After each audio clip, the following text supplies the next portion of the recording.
welcome back. So great to see you guys. Today I wanted to discuss with you manual lenses. When do you really use manual lenses? Why use autofocus? Why use manual lenses? You think about an autofocus lens, like this lens right here has a stability built right into it. So if you're doing some handheld shots, you're going to get a little more stable shots. It also has autofocus and manual focus, so where you can turn it off and on. So you might think, well, why do you need two different lenses if this one has manual focus and this one is only manual focus? And it doesn't have that autofocus option like this one does, nor does this lens have stabilizer on it. So why would you even buy a manual lens? Well, let's discuss real quick. Manual lens like this one right here, this is a cinema lens, so you can connect things like focus motors to it. With a focus motor,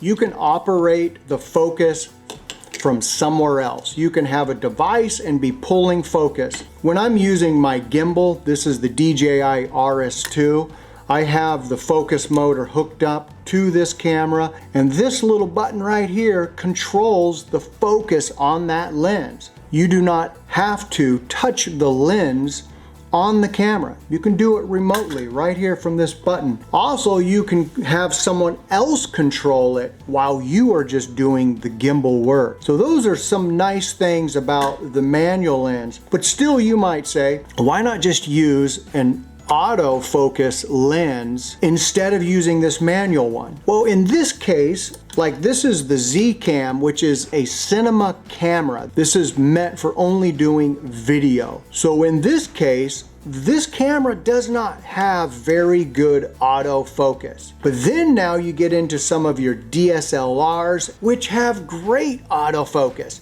That's when the autofocus lenses really shine. They don't shine in the cinema department, they shine in the DSLR, the mirrorless department. Those cameras are just amazing for autofocus. But there's still some times when you really don't want to use autofocus. In something like this talking head, it's perfect. I can put the camera up in front of it, it's going to focus on the camera, then it's going to move then it's going to move back to the head. Same thing, focus on the lens. Want to get some product shots? It'll focus on the product and then it'll focus on the head. And you notice how it might have taken a second to adjust its focus, but it eventually follows. Now, what about doing things like wildlife photography? I think the last thing that you want to be doing is using a setup like this to try to follow birds, or you have some eagles and you're like, oh man, I just got to get that shot. Pull over, honey, pull over. That's when these lenses shine versus a manual setting, or versus a manual lens. Another thing that's nice though about cinema lenses or manual focus lenses is you can control the aperture, or on your DSLRs, you might be more familiar with the f-stop. On cinema lenses, they refer to them as t-stops. You can control this. As I am recording like we are right now, I can change the t-stop. Do you see that? That'll move and change your aperture. In the camera like this, and this is the Canon 90D, when you are recording, you are fixed to whatever f-stop or aperture you have it set to.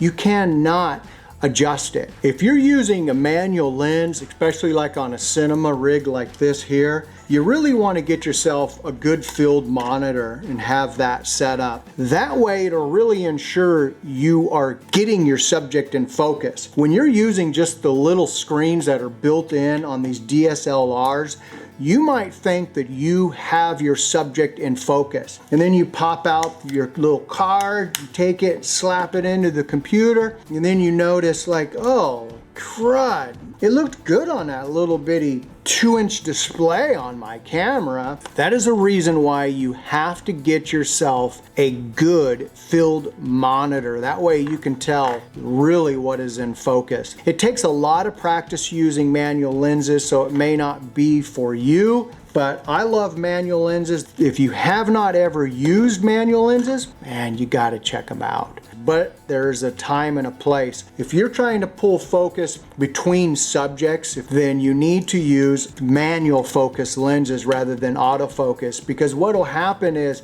if you want to focus on a subject that's behind with an autofocus lens, that autofocus lens is going to jump around too much and struggle on what it is it's trying to focus on. They have not improved that technology. With your manual focus lenses, it's a lot easier to just pull from subject to subject with these and get those beautiful, buttery, crisp, gorgeous shots with the manual lenses.